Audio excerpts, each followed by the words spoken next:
The champion's fist stopped 1 inch from a 10-year-old boy's nose. The whole room sucked in a breath, then broke into laughter. A national black belt had just backed a child into a corner to make a point. And now she turned that same grin on his father, a quiet man in stained work clothes holding a mop. "One punch," she said. "That's all it takes. I dare you." Everybody in that gym waited for the janitor to run.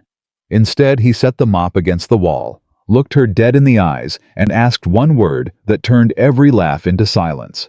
When? What that woman did not know was who this man used to be and what he had buried to keep a promise to his dying wife. Before we start, do me a favor and tell me in the comments which city you're watching from, so I can see how far this story travels tonight. And if quiet strength is the kind of story that still means something to you, subscribe and stay till the very last minute, because that's where everything turns. Ava Reynolds threw the punch just to hear the room gasp. The heavy bag jumped on its chain like it had been hit by a car, and the crack of leather rolled across Iron Valley Martial Arts Center and bounced off the mirrors and came back twice as loud. 30 people were sitting on the mats to watch her, and every one of them flinched at the same time. That flinch was the whole point. Ava lived for it. "Again," she said, and hit it again harder, and the chain screamed, and a kid in the front row whispered "whoa" under his breath. Ava was 32 years old, 5'7", 135 pounds of trained muscle, and she wore it like a woman who had never once lost a fight that mattered. National kickboxing champion 2 years running. Black belt in 3 disciplines. Her face was on the banner outside the building on the website, on the flyers, stapled to every telephone pole in a 2-mile stretch of Denver. When people signed up at Iron Valley, they signed up for her. She knew it. She never let anybody forget it. "You see that?" she called out, not even breathing hard. "That's what 15 years of discipline looks like. Not talent, not luck. Discipline. You want to hit like that, you earn it. Every single morning when the rest of the world is still asleep." The students clapped. They always clapped. Marcus, her senior student, a broad kid of 19, who followed her around like she'd hung the moon, clapped the loudest. "That's why you're the champ," he said. Ava smiled the smile that had sold 1,000 memberships. "That's right. Because in this room, there are 2 kinds of people." She pointed at the bag, then swept her hand across the crowd. "There's the people who prove it, and there's everybody else." And that right there was the exact moment she made the mistake that would follow her the rest of her life. Because at the far corner of the gym, past the mirrors, past the racked equipment, a 10-year-old boy in a hand-me-down t-shirt was quietly throwing punches at the air. His name was Noah Carter, and his father was the man Ava Reynolds had spent 8 months not seeing. Daniel Carter worked the closing shift. He mopped the mats after the last class, wiped down the mirrors, emptied the trash, checked the boiler in the back that liked to quit in winter, and carried out to his truck, a gray toolbox that had more miles on it than most of the cars in the parking lot. He wore the same 2 pairs of work pants and the same faded flannel and a ball cap gone soft at the brim, and he moved through Iron Valley like a piece of the furniture there, useful and visible. Nobody in that building knew a single true thing about him. They didn't know that before he pushed a mop for a living. Daniel had spent 11 years in places most of them couldn't find on a map, learning things from men who taught for a living, what Ava demonstrated for applause. They didn't know he had walked away from all of it, and they for damn sure didn't know why. They only knew he cleaned up after them, and that his boy sat in the corner every evening doing homework and waiting for his dad to finish so they could drive home together. Noah threw another punch. Slow, careful. The way a kid punches when he's copying what he saw on TV and hoping nobody's watching. Somebody was watching. "Hey!" Ava's voice carried. She had turned, tracking the movement in the corner the way a cat tracks a bird. "Hey kid, what are you doing back there?" Noah froze. 30 heads turned toward him at once. He dropped his hands like he'd been caught doing something wrong. "Nothing," he said. "Sorry." No, come here." Ava was grinning now, and it wasn't a warm grin. It was the grin of a performer who had just spotted an easy laugh. "You were throwing punches. Let me see it. Come on, come out here." "He's fine where he is," Daniel said. It was the first thing anybody had heard the janitor say in weeks.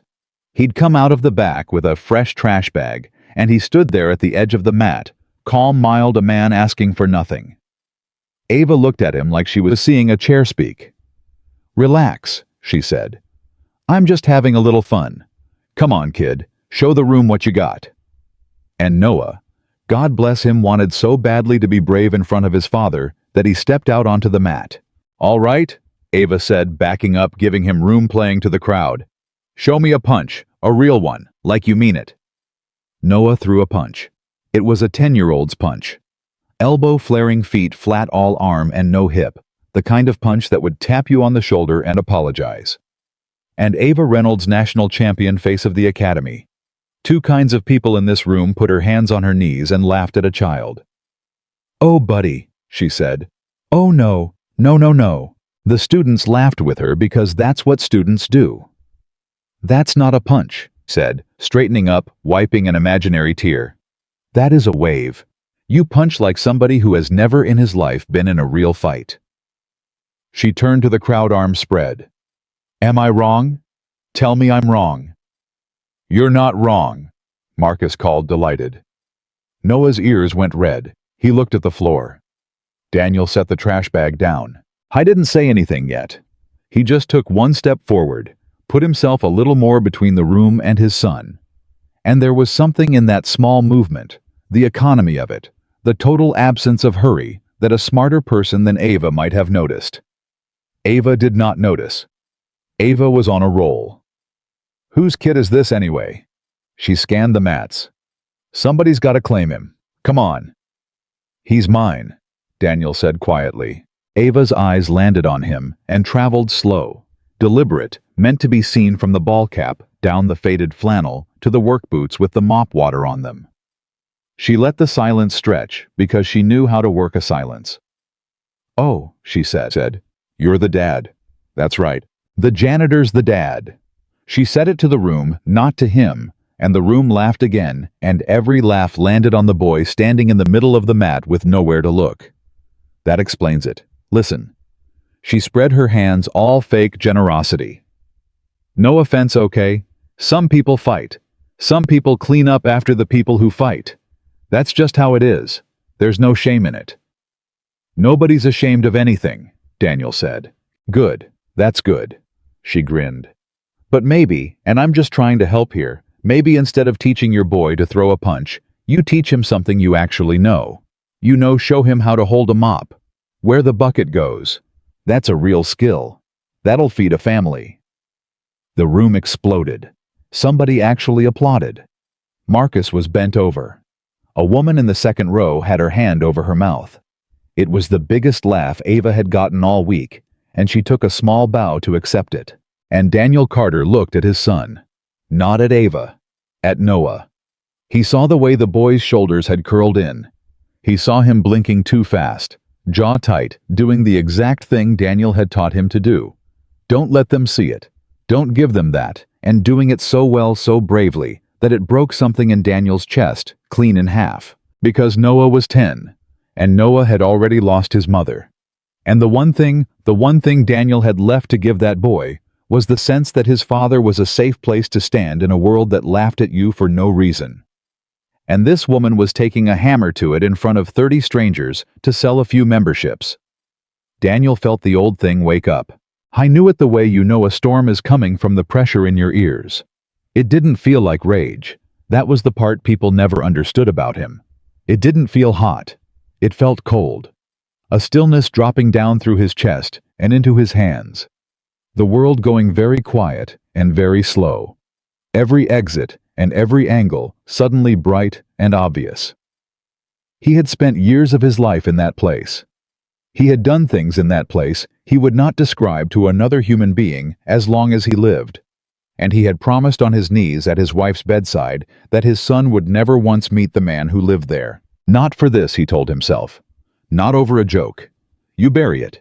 You take the boy home. You let it go. He picked the trash bag back up. Come on, Noah, he said. Let's get your stuff. And he would have done it. He would have walked out of that gym with his boy and eaten every ounce of it, because that was the harder thing, and the harder thing was almost always the right thing.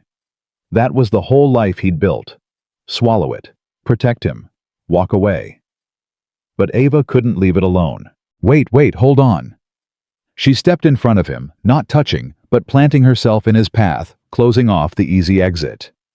The smile was still there, but something meaner sat behind it now, because a man walking away with quiet dignity was somehow worse for her than a man who fought back. It made her the loud one. It made her the smaller person in the room, and some animal part of her felt that even if she couldn't name it. "You know what your problem is," she said. "You come in here every night. You watch us train. You watch me train. And I know that look. I've seen it 100 times. It's the look of a guy who thinks he could do it too if he wanted to. If he weren't so busy. If life hadn't gotten in the way." She leaned in a couple inches. "The guy on the couch who yells at the TV. Am I right?" "You should let us go," Daniel said. His voice hadn't changed at all. Same flat, mild, tired tone. But that was somehow the thing that got under her skin. Worst of all, that she couldn't get a rise out of him, couldn't find the crack, and Ava had never in her life been able to leave a locked door alone. "Or what?" she said. And now she was smiling again, big playing to the phones that had started coming up around the room. "That's the question, right? You keep saying let us go, like there's some or what on the end of it. So finish the sentence. What happens if I don't? You gonna do something about it, tough guy?" "No," Daniel said. "I'm going to take my son home." "See, I don't think you are." She turned to the room, arms wide, the showman again, the crowd hers. "I think this is a guy who talks a big game in his own head and does absolutely nothing in real life. And that's fine. Most people are like that. But don't stand in my house and give me the look." She stepped back. She gave herself space. And then she did the thing.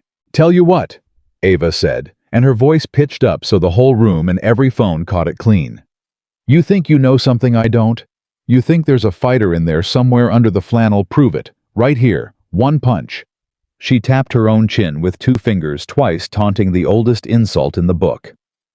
"That's all I'll give you. One free shot. You land it, you walk out of here a legend, and I'll apologize to your kid on camera. You miss," she shrugged, "and you go back to the mop and we never talk about it again. One punch. Prove it." The room went wild. "Do it!" somebody yelled. "Come on, janitor." Marcus was filming. Half the room was filming. The heavy bag still swayed a little on its chain in the corner and under the fluorescence. Ava Reynolds stood with her chin out and her hands down, and that grin on her face, 100%, certain bone, certain. The way you're only certain about things you've never actually been tested on. That this soft, sad, invisible man was about to fold like a lawn chair and give 30 people the best laugh of the month. And Daniel stood very, very still. Here is what nobody in that gym could see. Behind his eyes, a door he had spent 10 years welding shut was rattling on its hinges. He could see with a clarity that made his stomach turn exactly how it would go. He could see the distance between them, a little over an arm's length, closing to nothing the instant she committed. He could see the way she carried her weight all forward, all offense hands low, because she'd never in her career fought a single soul who could reach her before she wanted them to. He could see the 4 different ways to put her on the floor before her champion's reflexes even filed a complaint. He could see it the way you see a word you've known your whole life. It was nothing. It was easy. It was the easiest thing in the world, and that was precisely the horror of it. "You let it go," he told himself again, and his hands had gone cold, and it was already too late to fully believe himself. "You have a boy watching. Whatever you do right now, that's who he thinks you are for the rest of his life. So you show him the strong thing. You show him you can eat it and walk. You dad Noah's voice, small, right beside him." Daniel looked down, and the boy wasn't scared for himself anymore. That was the thing that reached in and grabbed Daniel by the heart and squeezed.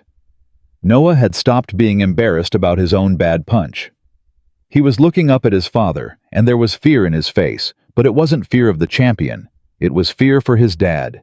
Because Noah had watched 30 adults laugh at his father, and some part of that 10-year-old had done the math that no child should ever have to do. They're laughing at him, and he's not going to do anything. And I don't know if that means he's the strongest person here or the weakest. And I need him to be the strongest. Please, please let him be the strongest. And it was all right there in his face, naked waiting. And Daniel understood something in that, half a second, that Ava Reynolds would need weeks to understand about herself. There are two ways a father fails a son in a moment like this. He can be weak.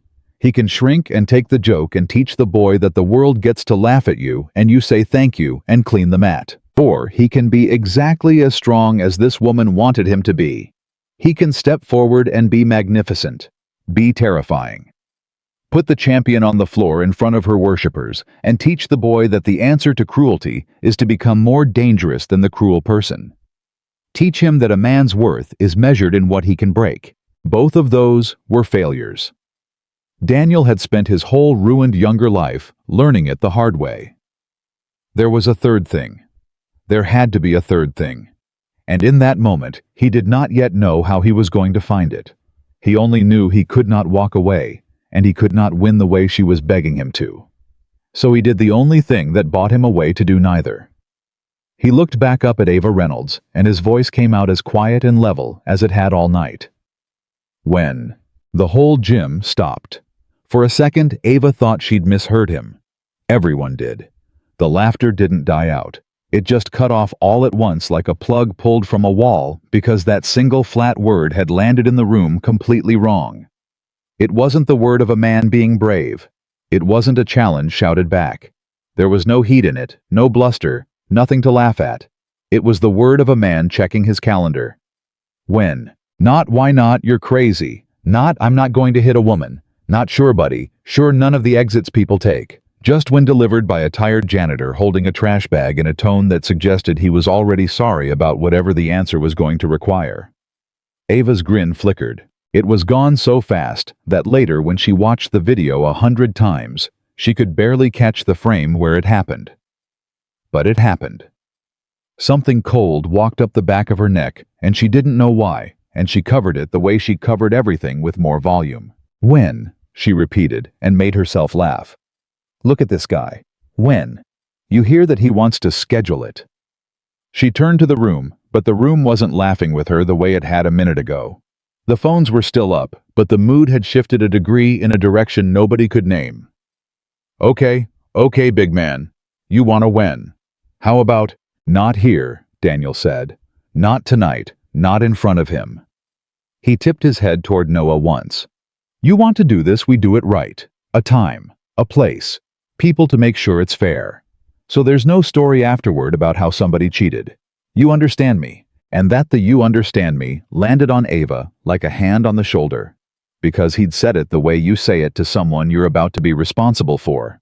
Like a man explaining the rules of a thing to a person who did not yet grasp how serious the thing was. Marcus lowered his phone a couple inches. Coach, he said uncertainly. You okay? I'm fine, Ava snapped. Of course I'm fine. She looked at Daniel, and something in her wanted badly to back all the way out of it, to laugh it off, wave it away, let the janitor keep his little wen and go home. But 30 people had seen. The phones had seen.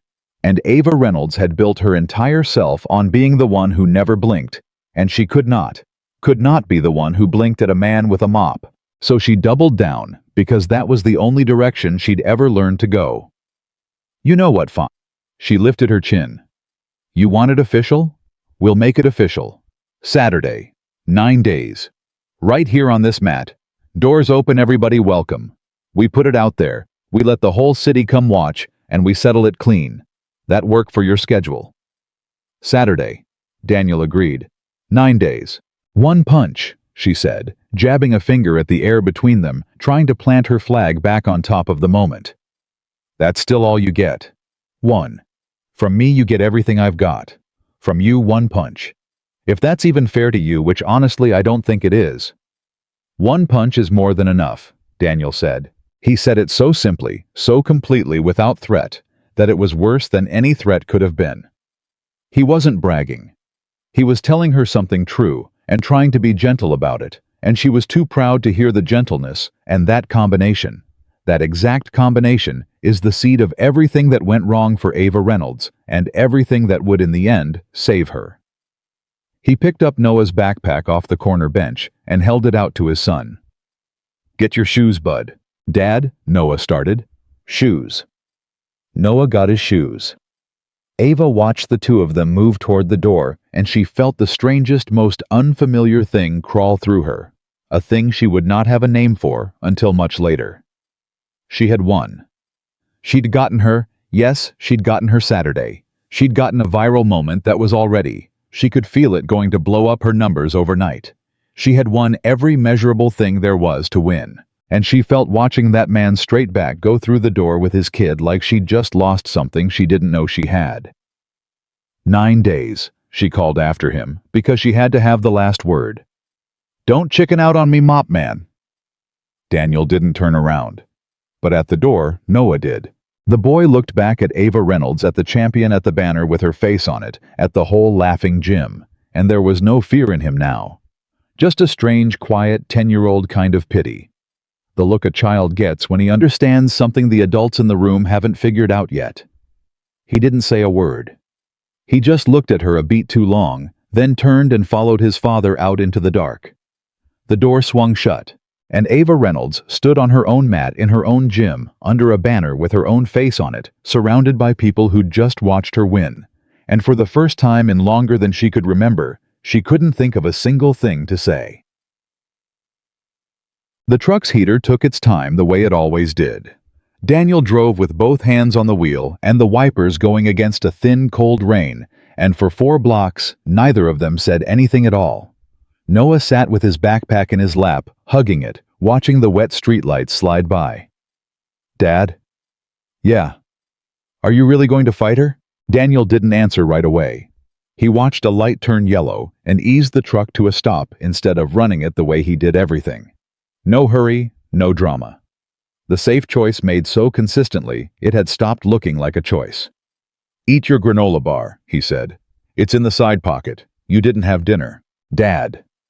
Noah's voice cracked just a little, and he hated that it did, and pushed through it. She's a champion. She was on the news one time. Marcus said she never lost. Ever. He turned in his seat. Why did you say when? Why didn't you just, we could have just left? You always say we just leave. You always say the strong thing is to walk away and not care what people... I know what I say. So why didn't you do it?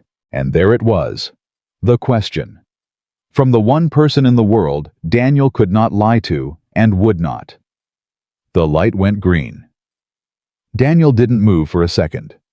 Behind them, no one honked because there was no one there. It was just the two of them and the rain and a red and green wash across the windshield. Because you were watching, Daniel said. He said it quietly. He pulled through the intersection. That's not... Noah shook his head, frustrated, 10 years old, and drowning in something too big.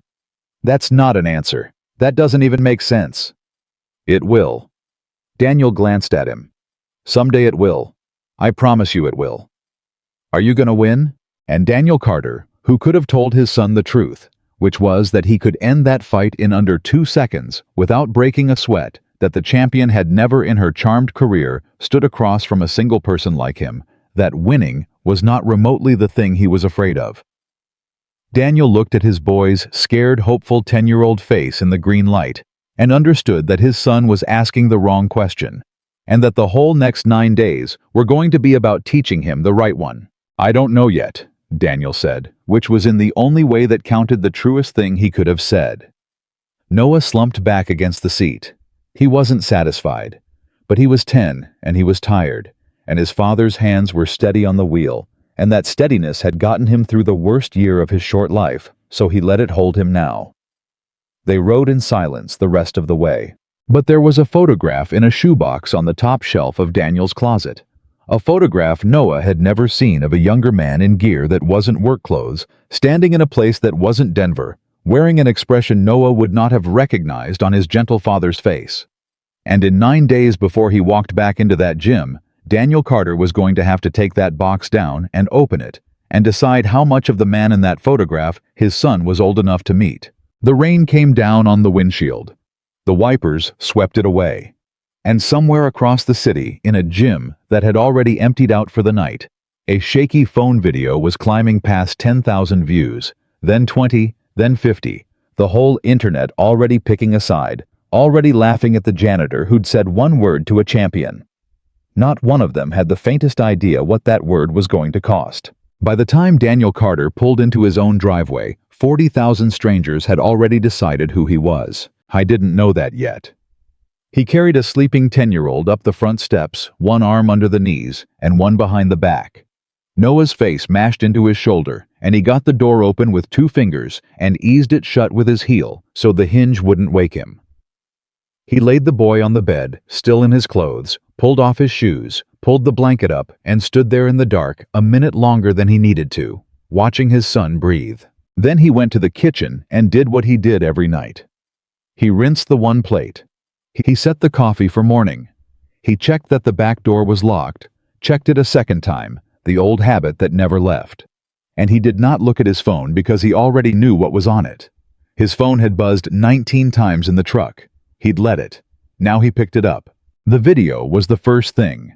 Somebody had titled it, "Black Belt Champ Destroys Cocky Janitor. He Actually Said Yes, LOL." 51,000 views. It had been up for less than 3 hours. Daniel watched 30 seconds of it. No sound. Then set the phone face down on the counter. In the video, he looked exactly like what they were all calling him. A tired man in flannel holding a trash bag, saying one word to a laughing champion. You couldn't see his eyes in the phone footage. You couldn't see the thing behind them. All you could see was a mop guy who'd bitten off something that was going to embarrass him in front of the whole city. And the comments, Daniel didn't read them, but he knew he could feel the shape of them through the phone, like heat through a wall. The comments were 1,000 people already sharpening knives for Saturday. He turned the phone all the way off. You should read some of those, actually. He hadn't heard the front door. He never didn't hear a door. That was how far off his center he already was 9 days out. His sister Rachel stood in the kitchen doorway with her coat still on and her own phone in her hand, and the look on her face was not a good look. Rach, it's midnight. You said yes to fighting a professional. She held the phone up. You, my brother who won't even honk at people, you said yes. How'd you find out? How did I, Daniel? She laughed, but it came out wrong, high and scared. It's on my feed. My coworker sent it to me. My dentist posted it. You're a meme. There's a version where they put circus music over you. Her voice climbed. What is happening? What did you do? Keep your voice down. He's asleep.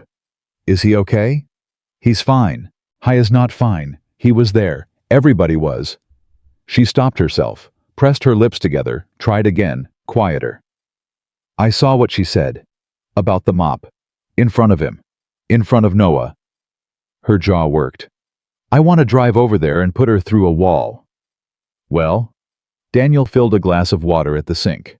That's the thing I'm trying not to teach him. Rachel stared at her brother. She was 4 years younger than him, and she had known him her whole life, and there had been an 11-year stretch in the middle of it, where she didn't know him at all, where he came home from, wherever he'd been quieter each time, older each time, until the day he came home for good, and was so still and so gentle and so careful that she'd cried in the car because she'd gotten her brother back, and he was somehow a stranger she loved more than the loud kid she'd grown up with. She knew what he used to be. She was one of maybe 3 people alive who did. Daniel. She set her phone down. Look at me. Are you going to hurt her? And that was the question that mattered. The only one, and Daniel Carter set down the water glass without drinking from it and did not answer it for a long moment. No, he said finally. You paused. I'm not going to hurt her. You paused, Danny. She came a step closer, dropped her voice all the way down. I saw it. I know that pause. I've seen that pause exactly one other time in my life, and it was the night before you left for don't. And you gave me the same voice. And then you were gone for 3 years, and you came back different. Her eyes were wet now and furious. So I'm asking you, as your sister, what happens to you when that woman comes at you Saturday with everything she's got, and 30 phones are pointed at you, and she catches you one good time? What happens to the man I got back, because I did not fight to get you back so you could throw it away for a comment section? The kitchen was very quiet. Down the hall, the heater ticked. A car went by outside, headlights sweeping across the ceiling and gone. That's the whole problem, Daniel said. That's the exact thing I've been sitting in the truck about for an hour. He looked at her, and for 1 second the careful mask slipped, and Rachel saw underneath it something she hadn't seen in 9 years and hoped never to see again. Not fear of Ava. Fear of himself. I don't know what happens to me. That's the truth. 9 years I've kept that door shut, and I don't actually know how strong the lock is anymore, because I've never tested it. And Saturday, I'm going to have to open it a crack, on purpose, in a room, with him watching. Then don't do it. Call it off. I can't call it off. Why not? Let them laugh. You've eaten worse than laughing. You taught me that. You said the strongest thing a man can do is... Because he asked me if I was going to win, Daniel said. Rachel stopped.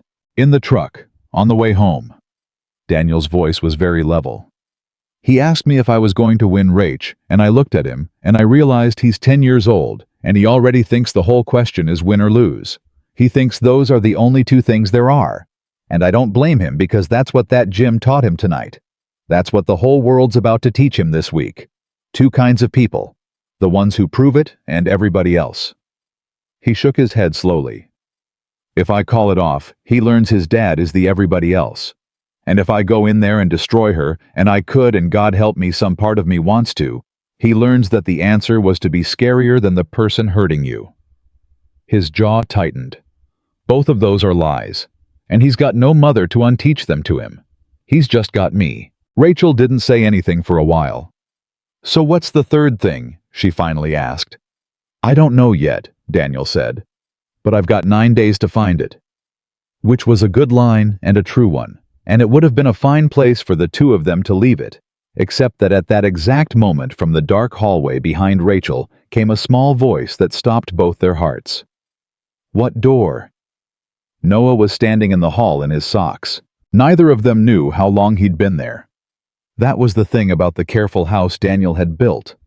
He'd built it so quiet that the quiet worked against him now, and his son had come down the hall on 10-year-old feet and stood in the dark and heard God only knew how much. Hey, bud, Daniel said, and his voice changed completely, went soft. You're supposed to be asleep. You said there's a door you keep shut.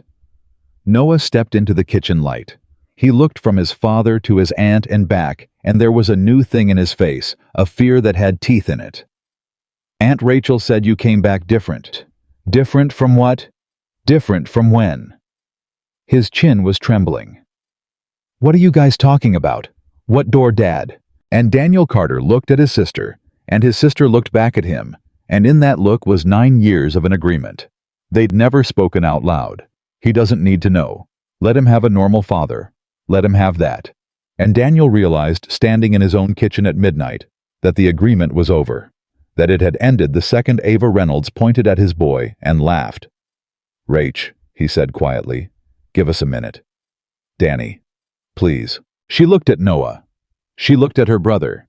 Then she squeezed the boy's shoulder on her way past, and she got her coat, and at the front door, she stopped and said without turning around, whatever you decide to tell him, he can take more than you think. He's yours. And then she was gone into the rain, and it was just the two of them again, the way it had been for a year. Daniel pulled out a kitchen chair. Sit down, buddy. Noah sat. Daniel didn't sit. He went to the hall, and Noah heard the closet door, and he heard the sound of something being pulled down off a high shelf, and when his father came back, he was carrying a shoebox that Noah had seen 1,000 times, and never once been allowed to touch the box on the top shelf behind the winter blankets. The box, Daniel said, had just old paperwork in it whenever Noah asked. Daniel set it on the table between them. Before I show you this, he said, I need you to understand something. Can you do that? Okay. The man in this box is me. But he's a me from before you were born, and I'm going to show him to you because I think you're old enough, and because I'd rather you meet him from me than hear about him from somebody else. He put his hand flat on the lid. But he scared people, Noah. He scared people on purpose, and there's a part of me that's still scared of him. Do you understand what I'm telling you? No, Noah said honestly. That's okay. Hey, you will. And Daniel took the lid off the box. On top was a photograph. Noah leaned over it. In the photo, a group of men stood in front of something that wasn't in Colorado: flat brown ground, a low concrete wall, a sky the wrong color. They wore gear Noah had only seen in movies. And in the middle of them, second from the left, was a young man Noah almost didn't recognize, because the man was his father's face. But it wasn't his father's eyes. His dad's eyes in that photograph were flat and quiet, and about 100 years old, and they looked straight into the camera like the camera owed them money. "That's you," Noah whispered. "That's me. I was 24. You're a soldier." "I was a lot of things." Daniel sat down now across from his son and rested his forearms on the table. The short version, the one that's true and that you can hold on to, is this. Before I met your mom, I spent a long time in some very bad places doing a very hard job. And I was good at it. I was so good at it that they kept me longer than they should have. And the longer I stayed, the more I found out something about myself that I didn't like. He looked at his hands. I found out that when things got bad enough, there was a place I could go inside my own head where I stopped being scared, where everything got calm and slow.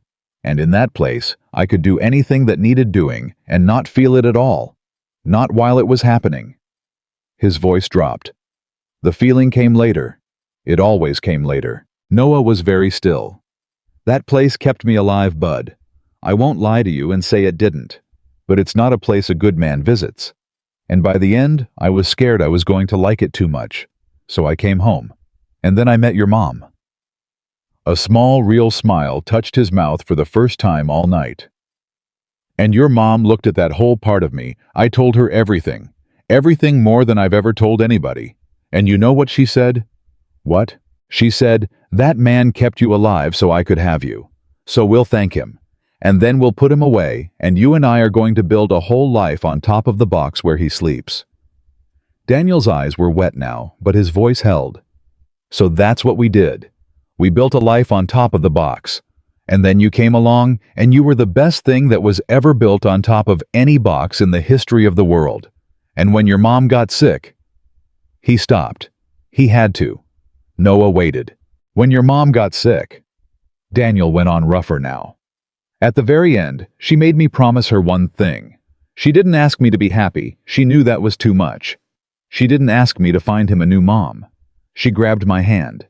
She was so weak by then she could barely do it, and she said, 'Promise me he never meets that man. Promise me our son never once has to be afraid of you.'" He swallowed. "And I promised her. That's the promise I've been keeping for a year, buddy. That's the whole reason I clean floors for a living, instead of a dozen other things I could do with what I know. Because floors are quiet. Floors are safe.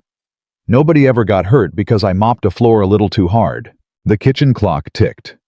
Noah looked at the photograph a long time. Then he looked up at his father, and Daniel braced himself for fear for the thing he'd spent a year dreading, the day his son looked at him and saw the man in the box. But Noah didn't look afraid. Noah looked like his heart was breaking. "Dad," he said, "the lady at the gym, when she was laughing at you, you could have made her stop the whole time, couldn't you?" It wasn't a question. "Yeah," Daniel said quietly. "I could have made her stop. But you didn't. Because you promised Mom. Because I promised your mom." And Noah Carter, 10 years old, did the math a third time. The math he'd done in the gym. The math that had been eating him for hours. And this time it came out completely different. This time he understood that the strongest person in that whole laughing room had been the one man in it who chose to stand there and take it. And that his father wasn't weak, had never been weak, was in fact so strong that he'd spent a year holding a door shut with his bare hands so that his son would never have to be afraid. And that the only thing that could have made him open it even a crack, even for a second, was, "You said when..." Noah said slowly, "Because of me." Daniel didn't answer. He didn't have to. Noah got up out of the kitchen chair, and he came around the table, and he put his arms around his father's neck. And Daniel Carter, who had been calm in places that would break most men in half, who had a door welded shut in his chest, and a champion coming for him in 9 days, put his face against his son's hair, and finally quietly, for the first time in a very long time, let himself not be okay. "I'm not scared of you, Dad," Noah said into his shoulder. "I want you to know that. I'm not." "I know, bud. And you don't have to win Saturday." "Okay, I don't care about that anymore. I take it back. You don't have to win." Daniel held him tighter. That, he said, might be the smartest thing anybody said to me all year. They stayed like that a while. And that could have been the end of the night, the warm end, the father and the son, and the truth finally out on the kitchen table between them.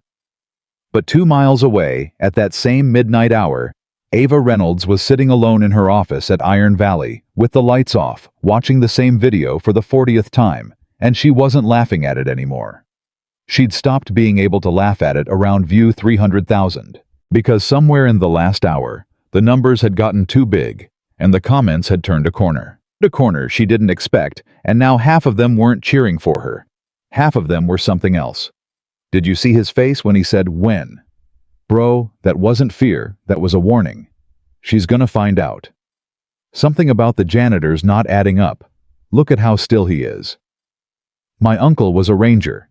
I've seen that exact non-reaction. That man is not what she thinks he is. Ava scrolled, and her thumb was not quite steady. You're up late. Marcus was in the doorway, gym bag on his shoulder, the last one out like always. Go home, Marcus. You okay, coach?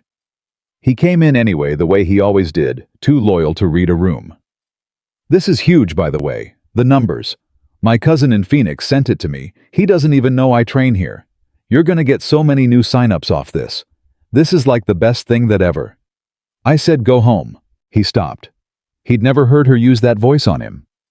Ava rubbed her face with both hands. And then, because it was midnight and dark, and Marcus was 19 and harmless, and she had absolutely no one else on this earth to say it to, she said the thing out loud that she would never in 1,000 years have admitted in daylight. I don't remember the last time I won a real one. Marcus blinked. What? A fight, Marcus. A real fight. Not a demo, not a seminar, not smashing the bag for the little kids to go, whoa. Her voice was flat. I lost the regional in March. You know that you were there. I lost the one before that. My last actual win was 14 months ago, and I had to look it up to be sure. She laughed, and there was no humor in it at all. The banner outside says national champion. That was 2 years ago. 2 years is a long time in this sport. There's girls coming up right now who'd take me apart, and they know it, and the sponsors know it, and my numbers were dying, Marcus. Before tonight. My numbers were dying, and I was watching this whole thing I built just leak out. Slow. Like air out of a tire you can't find the hole in. Marcus didn't know what to say. He was 19. Nobody had taught him what to say to this. So then some janitor's kid throws a bad punch, Ava said. And I saw 30 people who'd stopped looking at me the way they used to, and I thought there's an easy win. There's somebody I can beat in front of everybody without breaking a sweat. Somebody nobody respects. Somebody who never fights back. Her voice cracked, and she hated it, and she kept going anyway. I didn't pick him because he was strong, Marcus. I picked him because I thought he was the weakest person in the room. Because I needed one. Because I couldn't remember what it felt like to be the strong one, and I thought if I could just make somebody smaller, I'd feel like me again. The office was silent. And now 300,000 people are watching it, she said. And half of them are looking at that man's face and telling me I picked wrong. Coach. Marcus set his bag down. You're the best fighter I've ever seen. It's a janitor. Whatever's on his face, he's a maintenance guy. He watched YouTube. You're gonna wipe the floor with him and everybody's gonna remember why you're you. Ava looked at the frozen frame on her monitor. The flannel, the trash bag. The one flat word caught on the closed captions in white letters. When? Yeah. She said, and did not believe it. Yeah, you're probably right. But after Marcus left, she sat in the dark another hour. And she did the thing she told her own students never to do the week before a fight. She got scared. Not of losing. Losing, she understood losing was a scoreboard. She got scared of something she couldn't name, a cold, flat feeling that had come off that man across the mat like a draft under a door. And she found herself thinking over and over about the one thing that had genuinely rattled her, and that she hadn't told Marcus because saying it out loud would make it real. The kid. Not the boy's bad punch. The way the boy had looked back at her from the doorway on his way out. That strange, quiet, pitying look. A 10-year-old had looked at her, the champion, the banner, the whole gym, and felt sorry for her. And children don't feel sorry for people who are about to win. Children feel sorry for people who don't know what's coming. Ava turned off the monitor. The office went black. And for the first time since she was a scared kid herself a lifetime ago, before the trophies, before the banner, before she learned that the way to never be hurt was to always be the one doing the hurting. Ava Reynolds sat alone in the dark and could not make the feeling go away. The next morning, it got worse. She came in early to open the gym, and there were 2 news vans in the parking lot. By noon, the video had crossed 1 million. By that evening, a fight promoter named Del Kasich had called the front desk 3 times, and when Ava finally picked up, he talked for 4 straight minutes about the story of the year, and content gold, and the everyman angle, and how he wanted to help produce the event, and handle the live stream, and take, of course, his cut. And Ava stood at the front counter holding the phone, and understood with a sinking feeling that the thing she'd started in a moment of cruelty on a Tuesday night was no longer hers. It belonged to the internet now. It belonged to Del Kasich and his live stream. It belonged to 1 million people who wanted a show. "I don't know if I even want to do this anymore," she heard herself say. There was a pause on the line.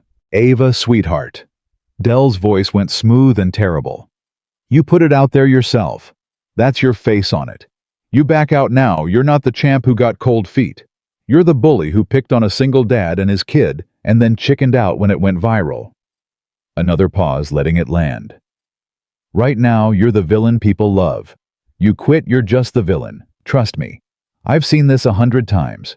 The only way out is through Saturday." Ava hung up the phone. She stood at the counter of the gym she'd built under the banner with her own face on it, and she understood that she was trapped in a room of her own making, and that the only door out of it led straight through a quiet man with old eyes and a promise she knew nothing about. Across the city, at the exact same hour, that quiet man was in a hardware store aisle with his son buying a new washer for a leaky faucet at a customer's house, because life did not stop for viral videos, and the rent did not care that he was a meme. And a man Daniel's age recognized him from the phone and pointed and said something to his buddy, and the 2 of them laughed right there in the plumbing aisle at the janitor from the video. Noah went stiff beside his father. His hand found Daniel's sleeve. "Dad, they're laughing at you again." And Daniel Carter, holding a 98-cent rubber washer, looked down at his son, and then he did something he had not done in the gym, could not have done in the gym, but could do now, here in a hardware store, where nobody's dignity was on the line and no door needed opening. He smiled at his boy. An easy, real, whole smile. "Yeah," he said. "They are." "Doesn't it make you mad?" "Nope." Daniel dropped the washer in the basket. "You know why?" "Why?" "Because in 5 days," Daniel said, "not one of these people is going to matter to me even a little bit. But you're going to matter to me for the rest of my life." He put his hand on the back of Noah's neck and steered him gently toward the register. "So I've got exactly 1 job this week, and it's not to win a fight, and it's not to shut those 2 guys up.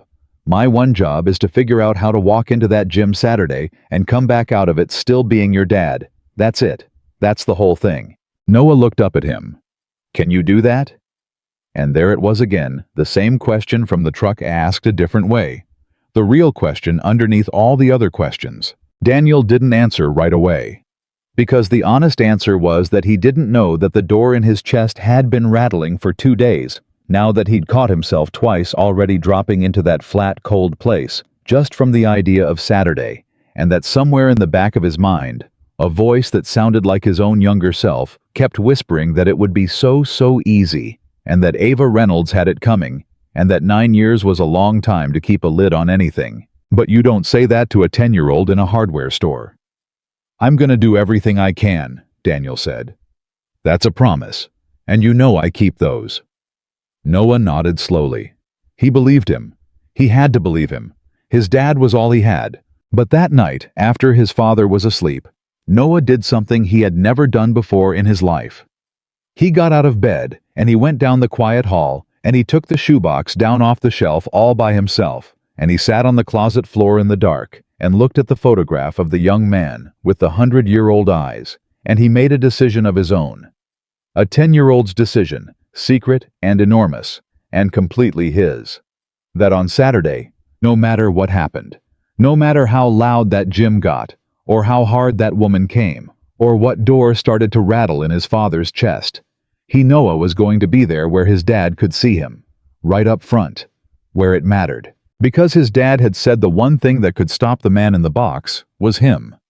And if that was true, then it was Noah's job to make sure his father never for 1 second lost sight of the reason to stop. He put the box back exactly where it went. He went back to bed. And 2 miles away, Ava Reynolds lay awake in her own dark, and the whole city between them held its breath, and the number on the video ticked past 1.5 million, climbing toward a Saturday that was now only 4 days away. A Saturday that half the country was waiting for, and that not one single person watching understood, because they all thought they were about to see a fight. They weren't. They were about to see a man decide in front of everybody what kind of father he was going to be. The 4 days between that hardware store and Saturday went by the way the last days before a hard thing always go too slow to bear and too fast to stop both at once. Daniel didn't train. That was the part Rachel couldn't understand. "You're not going to prepare," she said on Thursday, standing in his garage while he changed the oil in the truck. "She's got a whole gym. She's got sparring partners. She's probably drilling combinations right now specifically designed to—" "I know exactly what she's drilling." Daniel didn't look up from the drain pan. "That's not the fight I'm worried about." "Then what are you doing?" "Sleeping, eating, taking Noah to school." He wiped his hands on a rag. "Trying to walk into Saturday as much myself as I can be. Because the more of me there is in that room, Rach, the less room there is for the other guy." He capped the oil. "You don't beat that man with push-ups. You beat him by being so full of your real life that he's got nowhere to stand." Rachel didn't have an answer for that. Nobody would have. Saturday came anyway. By 6 that evening, there were people lined up outside Iron Valley Martial Arts Center, and the parking lot was full, and the overflow had spilled onto the grass and down the block. And Del Kasich had 3 cameras set up, and a 4th on a drone, and a live stream counter that was already showing 40,000 people watching an empty gym floor waiting. Inside, it was worse.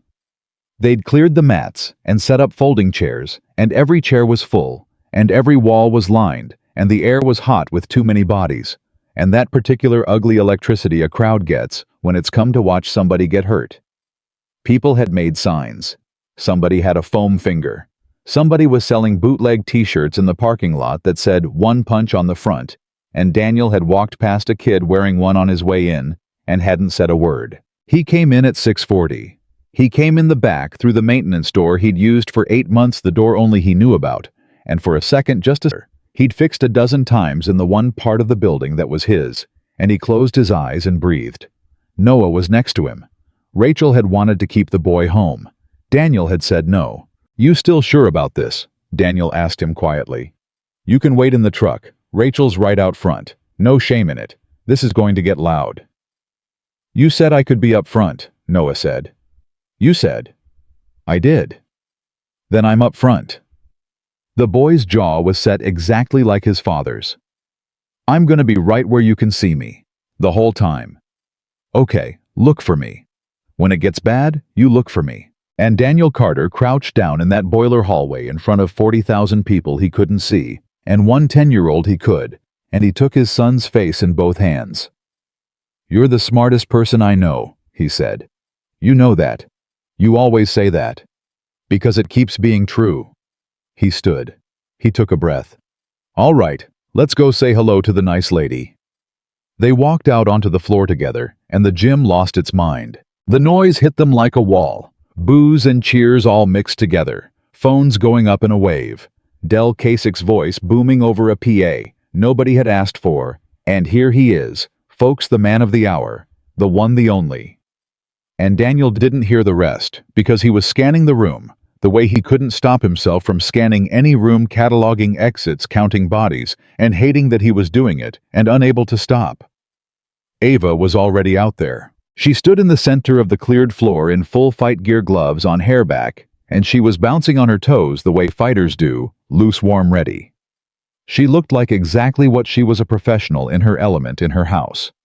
And when she saw Daniel come out in a plain gray t-shirt and track pants and old wrestling shoes, no gloves, no wraps, carrying nothing. She felt the crowd's energy pour into her, and she grinned, and she leaned into it because this was the part she knew how to do. "You came?" she called over the noise. "I honestly wasn't sure half the city had money on you running." "I said I'd be here," Daniel said. He said it too quietly for most of the room to hear, but the cameras caught it, and something about the flatness of it made Del Kasich watching his own monitor get a little chill he chose to ignore. "Okay." Del had the mic. Okay, everybody. Here's how this works. We had a whole conversation about rules." This was a lie. There had been no conversation. Del had made up the rules that afternoon to maximize the show. "And here's the deal. Ava has agreed out of the goodness of her heart to give our challenger the terms he demanded on Tuesday. 1 punch for the janitor. She comes at him with everything. He gets 1 shot to land. 1 punch. If he lands it clean." Del paused for the crowd. She publicly apologizes, and he walks out a hero. If he doesn't, bigger pause. Well, then we all saw what we came to see. The crowd roared. Daniel stood in the middle of it and looked at Ava, and Ava looked back at Daniel, and for one strange beat in all that noise, the two of them were the only quiet things in the room. "Last chance," Ava said low just to him now, off mic. And there was something almost human in her face when she said it, a flicker of the woman who'd sat in the dark office, scared of a 10-year-old's pity. "You can still walk. I'll take the heat. I'll tell them I called it off. You don't have to." "You keep offering me the exit," Daniel said, "because I don't understand why you won't take it." "I know," Daniel said. "That's the whole problem with you, and it's not your fault, and I'm not going to fix it in the next 10 seconds. He rolled his shoulders once loose. "Let's just do this." Ava's face hardened. The human flicker went out. Whatever door she had it closed to, and she stepped back to her mark and put her hands up and became the champion again, because the champion was the only person she knew how to be when she was frightened. "Fighters ready," Del bellowed. Daniel found Noah in the front row. The boy was standing on his chair so his father could see him over the crowd, Rachel's hands on his shoulders, and Noah gave his dad one small nod. "I'm here. Look for me." Daniel nodded back. "Fight." Ava came off her mark like a bullet. She was faster than the crowd expected. Faster than the video had made her look 2 years of losing be damned. Because whatever had slipped away from Ava Reynolds, it wasn't her hands, and she opened with a combination that would have finished most men on earth. Jab cross low kick, hook clean sharp. Championship level, the whole gym gasping at the speed of it. And every single strike hit air. Because Daniel wasn't there. He hadn't blocked. He hadn't countered. He'd simply moved a half step, a shoulder roll, a slide of the hips, and Ava's beautiful combination sailed past him, by inches past his ear, past his ribs, past nothing. And she was suddenly a full step past where he'd been standing off balance for a quarter second throwing punches at the ghost of a man. The crowd's roar stumbled. Ava reset instantly, too good to fall for her own frustration this early, and came again. Faster. Ain't. Then the real shot, a right hand aimed at the button on his jaw with everything behind it. Daniel tilted his head 1 inch, and it went by. "What?" somebody screamed in the crowd. "What was that?" Ava threw again. Missed. Threw again. Missed. And now the crowd's noise was changing, curdling, because they'd come to watch a champion take apart a janitor. And instead they were watching a janitor make a champion look like she was punching underwater, and he wasn't even hitting back. He wasn't doing anything. He was just not there. 20 seconds in, Ava stopped and stepped back, breathing harder than she should have been. "Stand still," she said. It came out before she could stop it. "You want me to make it easy for you," Daniel said. "I'm not going to do that. You're just running." She was angry now, and the crowd could hear it, and that made her angrier. "That's not fighting. You're dancing. You said you'd fight me." "I never said that." Daniel's hands were still down at his sides. He had not raised them once. "You said 1 punch. I'm waiting for the right one. You want to throw combinations for an hour, I'll be here. You'll get tired long before I do." And in the front row, standing on his chair, Noah Carter felt his heart start to pound. Not with fear, but with something else, something dawning, because he was watching his father do the exact thing his father had described in the kitchen. I wasn't fighting. He was controlling. He was running the whole thing without throwing a single punch, like a man walking a big dog on a short leash, and the dog didn't even know it was on a leash yet. He's not even trying to win, Noah breathed. What? Rachel said. He's not trying to win, Aunt Rachel. Look, he could hit her. He could have hit her right there, and there. He's not. He's just showing everybody she can't touch him. Noah's eyes were wide. He's making a point without hurting her. That's the third thing. That's the thing he was looking for. Rachel looked at the floor and looked at her nephew and realized the 10-year-old had understood the fight faster than she had. But out on the mat, Ava Reynolds had reached the exact place that Daniel had been quietly, deliberately, mercifully trying to keep her away from. She'd been made to look like a fool in her own house in front of her own students. On a live stream, 45,000 people were watching. Every missed punch was a fresh humiliation. And humiliation for Ava had only ever had one antidote her whole life. The same one she'd reached for on Tuesday with a 10-year-old, the same one she reached for now. She stopped boxing. She threw technique out the window. And she came at Daniel Carter, not like a champion, but like a cornered animal. Wild, headlong, everything. She had a berserk flurry with no plan behind it, except to land something. Land anything. Make him feel it. Make him stop, making me look like this. And in all that chaos, she got lucky. Her elbow, not even a punch, an elbow thrown wide and desperate on the way back from a missed hook, clipped Daniel across the eyebrow. It wasn't a hard shot. In the grand accounting of things, it was nothing, a graze, a scrape. But it split the skin the way eyebrows do, and a line of red opened up over Daniel's eye, and a single drop of his own blood ran down and touched the corner of his eye, and he felt the warm wet of it, and the room changed. Later, nobody who was there could agree on exactly what they saw. Some said it was his stance. Some said it was his hands, which came up for the first time all night slow and settled into a position that was nothing like boxing. Nothing like anything the gym had ever taught. But everybody agreed on the eyes. Everybody agreed that the tired, mild, patient man who'd been dancing away from a champion for 40 seconds was suddenly between one breath and the next. Not there anymore. And that something else was looking out of Daniel Carter's face, something flat and calm and terribly, terribly still. And that the temperature of the entire room seemed to drop 10 degrees. The door was open. Daniel felt it go the way you feel a car start to slide on ice, that sick, weightless instant where your own hands stop being fully your own. The blood, the noise, the humiliated woman throwing everything at his son's dignity. 40,000 strangers howling for someone to bleed it. Hit the lock all at once, and 9 years of welding gave way, and the cold, flat place opened up underneath him like a trapdoor, and he dropped into it, and God help him, it felt like coming home. The world went slow and quiet and bright. He could see everything. He could see Ava's next punch before she threw it, see the whole architecture of her every opening, every place.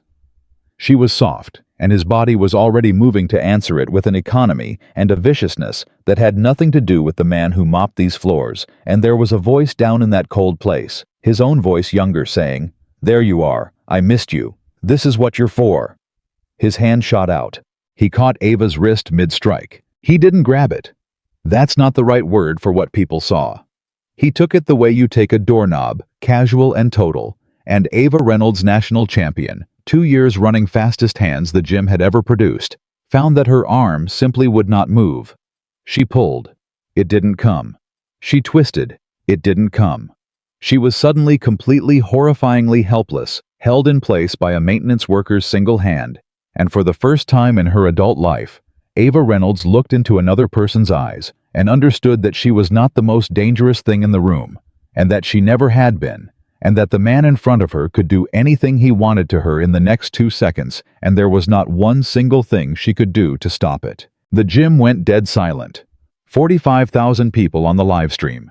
200 in the room. The foam finger. The one-punch shirts. Del Kasich with his mouth open and his mic forgotten. All of it silent, because every animal in that building had felt the same thing. At the same time, the thing children and dogs feel first. The thing that runs underneath all our civilization, the recognition of a genuine predator. Ava didn't breathe. Daniel's grip was iron. His eyes were empty. His free hand had come back loaded, and everyone in the front 3 rows saw where it was going and understood in a collective sick lurch that they had gotten exactly what they came for, and that it was going to be so much worse than they wanted. And in that frozen half-second, in the deepest part of the cold, flat place where Daniel Carter had gone, where the younger man was welcoming him home, where nothing existed but the target and the geometry and the terrible ease of it, a voice cut through. Dad. One word. Noah's voice, high and cracked and terrified, ringing out across the dead silent gym from a 10-year-old standing on a folding chair in the front row. Dad, look at me. Look at me. I'm right here. And Daniel Carter stopped. The loaded hand hung in the air. Down in the cold place, the younger voice snarled at him to finish it, and the cold place had held him for years, and it did not want to let go. And for one endless instant, the whole thing hung in the balance, the man in the box and the man in the room, both of them wearing the same face, fighting over a single hand that hovered an inch from a helpless woman. Look for me. When it gets bad, look for me. Daniel looked. He turned his head, and through the roaring silence and the red haze and the 9 years of welded door blown open, he found his son's face in the front row. Noah standing on the chair. Noah crying terrified, not running, not hiding, keeping the promise he'd made himself in the dark on the closet floor, being right there up front where his father could see him. Being the reason. Making sure his dad never for 1 second lost sight of the reason to stop. And the boy wasn't looking at a monster. That was the thing that pulled Daniel all the way back. Noah wasn't looking at him with the horror everyone else in the gym was wearing. He was looking at his father with a desperate, drowning, total love. The look of a kid who had already lost his mom and was watching in real time to see whether he was about to lose his dad too. Whether the man in the box was going to eat the man who read him bedtime stories and who was screaming across a room full of strangers. The only thing he had.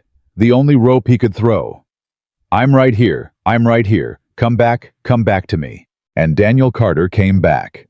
He felt it happen.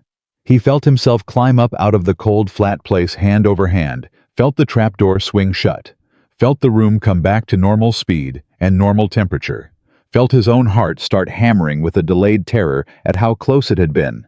How close, and he opened his hand. He let Ava's wrist go. She stumbled back a step, cradling her arm, staring at him. And she wasn't the champion anymore, and he wasn't the predator anymore. And for one long moment, the two of them just stood there in the middle of 200 people, both of them breathing hard, both of them shaking a little, both of them having just seen all the way to the bottom of what the other one really was. Daniel stepped back too. He put his hands down. He wiped the blood out of his eye with the back of his wrist, and it smeared across his temple, and he didn't seem to notice. He was still looking at his son. I'm here, bud, he said. His voice was hoarse. It carried in the silence to every corner of the room. I'm okay. I'm here. Noah got down off the chair, and he ran right out onto the fighting floor, past the cameras, past Del Kasich, past every rule of the event. Nobody was enforcing anymore. And he slammed into his father's chest, and wrapped his arms around him, and held on. And Daniel Carter dropped to one knee on the mat, and held his boy in front of everybody, and put his bloody face down into his son's hair. And the gym, the whole howling, sign-waving, blood-hungry gym, did not make a sound, because they had come to see a fight. They'd come to see a janitor humiliated, or a champion embarrassed, come to pick a side and scream for a winner. And instead, on a live stream, 45,000 people were watching. They had just seen a man arrive at the absolute edge of the worst thing he could do. Everyone had seen it. Everyone had felt it. There was no pretending it hadn't been right there. And then they had watched a 10-year-old's voice pull him back from it. They had watched the strongest man any of them had ever seen choose in front of all of them at the exact moment he had every reason and every right and every ability not to stop. Ava Reynolds stood alone in the middle of her own gym, holding her wrist, watching a father hold his son, and something in her chest that had been frozen solid for a very long time cracked straight down the middle. She had wanted to feel like the strong one again. She had gone looking for the weakest person in the room to prove it on, and she had just watched up close, closer than anyone, the single strongest act she had ever witnessed in her life, And it wasn't the grip that could have broken her arm. It was the open hand that didn't. Del Kasich, off to the side, was frantically gesturing at his cameraman, mouthing, "Are you getting this? Are you getting this?" Because the number on his live stream had just detonated past 100,000 now, and climbing so fast the counter couldn't keep up. And Del had come to sell a fight and accidentally broadcast something real. And he was too greedy to understand what he was looking at, but not too greedy to point a camera at it. But the man he was filming didn't know he was on camera anymore. Daniel Carter knelt on the mat with his son in his arms and his own blood drying on his face, and he was not thinking about 45,000 strangers, or a viral video, or Del Kasich, or even in that moment about Ava Reynolds. He was thinking about a promise he'd made at a hospital bed a year ago. Promise me he never meets that man. Promise me our son never once has to be afraid of you. And he had come so close. He had come one syllable, one heartbeat, one small brave voice away from breaking it in front of 200 people. The door had blown wide open, and the man in the box had gotten one hand free. But the man in the box had not gotten his son, because his son had reached into the fire and pulled him out. "You looked for me," Noah said into his father's chest, muffled, crying. "You were gone for a second. Your eyes went all but I said, 'Look at me,' and you looked and you came back. You came back, Dad." "I came back," Daniel said. "You're not gonna—" Noah pulled back enough to see his father's face, needing to be sure. Needing it more than he'd ever needed anything. "You're still you, right? You're still my dad." Daniel Carter looked at his son, and the tears that came down his face then mixed with the blood from his eyebrow, and he did not care who saw in a room of 200 strangers and 45,000 more, behind the glass of a phone, because there was only one person in the entire world whose opinion of him had ever mattered, and that person was 10 years old and holding onto his shirt like the floor might give way. "I'm still your dad," Daniel said. "I'm always gonna be your dad. That's the one thing nothing gets to take. You hear me? That's the one thing I will never ever let go of." And in the silence of that gym, with the live stream counter spinning, and the champion standing broken and amazed a few feet away, and the whole city about to wake up to a video that was going to mean something completely different than anyone expected. A father and a son held on to each other in the middle of the floor, and the blood dried, and the noise stayed gone, and not one single person in that room could have told you any more who was supposed to have won. Because the fight was over, and nobody had thrown a second punch. The gym emptied out slower than it had filled. That was the strangest part, and the part people talked about afterward. A crowd that comes to see blood usually leaves fast when it doesn't get any loud and let down already onto the next thing. But this crowd didn't do that. They filed out quiet. Some of them didn't file out at all. They stood along the walls a long time after it was over, watching a father hold his son on the mat, like they couldn't quite figure out how to walk away from a thing they didn't have a name for yet. Del Kasich figured it out fast enough. Del was already on his phone by the door, pacing, talking too loud. No, listen to me. It's better than a knockout. It's trust me. The numbers are, we're at 200,000 live, and it's still climbing. People are clipping it. The kid part. Especially the dad. Look at me part. That's the clip. That's the hello. Can you hear me? He shouldered out into the parking lot after his signal, and the door swung shut behind him. And just like that, the loudest man in the building was gone, which left the floor very quiet. Daniel got to his feet, one hand still on Noah's shoulder. Rachel had come out onto the mat by then, and she was doing the thing sisters do, running her hands over his face, tilting his head to see the split eyebrow, saying, "You need stitches that needs a butterfly. At least look at me does your vision." And Daniel let her because it gave her something to do, because he could see she was shaking worse than he was. "I'm fine, Rach." "You are not fine. I saw your face. I saw—" She dropped her voice so only he could hear it. "I saw the door open, Danny. I saw it open all the way." "I know." "And I saw him close it." Daniel looked down at his son, who had not let go of a fistful of his shirt this entire time. "Yeah," he said quietly. "So did I. And that would have been the moment to leave. Get the boy, get the truck, get home, ice the eye, be done with all of it." Daniel had already turned toward the back hallway, toward his own door, the maintenance door, the exit that belonged to him. Wait. The word came from behind him from the middle of the floor, and it was small, and it did not sound like a champion at all. Daniel stopped. Ava Reynolds was still standing where he'd let her go. She hadn't moved. She had her gloves off now. She'd pulled them off with her teeth, one and then the other, and dropped them on the mat, and she was holding her own wrist, the one he'd caught, not because it was hurt, but because she needed something to hold on to. And her face. The face that had been on the banner, and the flyers, and the telephone poles. The face that had never once in 200 people's memory looked uncertain about anything was completely undone. "I need to say something," Ava said. "And I need to say it now before I lose my nerve, because if I don't say it right now, I'm never gonna say it. I know myself." The people still lined along the walls went still. A few phones came back up. Ava saw them and remarkably didn't seem to care, and that not caring was the first genuinely new thing Ava Reynolds had done in years. "You had my arm," she said to Daniel. Her voice was unsteady, but she pushed it out anyway. "Everybody here saw it. You had my arm, and your other hand was loaded, and I need to be honest about this in front of everybody, because they were all here. There was nothing I could do. Nothing.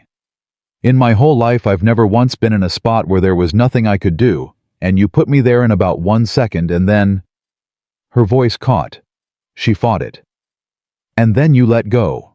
Ava, no, let me, please." She wiped her face with the back of her hand, angry at her own tears the way he'd been angry at his. "I've been telling myself a story my whole life. The story is that being strong means nobody can ever touch you. Nobody can ever hurt you. Nobody can ever laugh at you. Nobody can ever make you feel small because you get to them first. You be the scariest one in the room, and then you're safe." She laughed, wet and broken. "I built a whole gym on it. I put my face on a banner over it. And on Tuesday I looked around a room, and I picked out the one person I thought I could make smallest, so I could feel biggest. And it was a kid practicing punches in a corner, and his dad in his work clothes, and I—" She stopped. She turned and she found Noah still pressed against his father, watching her with those wide, unreadable 10-year-old eyes. "Hey," she said, and her voice fell apart completely. "Hey, buddy, I need to say this to you most of all, okay? I need you to hear it from me. What I said to you on Tuesday about your punch, about your dad, about the mop, that was the meanest thing I've ever said to another human being, and I said it to a kid in front of a whole room to make people laugh." She was crying openly now. "And you didn't do a single thing to deserve it. Not one. You were just a boy in a corner waiting for his father. And I picked you because I thought you couldn't fight back. That is the worst thing I know about myself, and I did it in front of everybody, so I'm gonna own it in front of everybody. I am so sorry. I'm so sorry." The gym was silent. Noah looked up at his dad. Some question passed between them that didn't need words. And Daniel gave the smallest nod. "Your call, bud. Whatever you want to do here is right."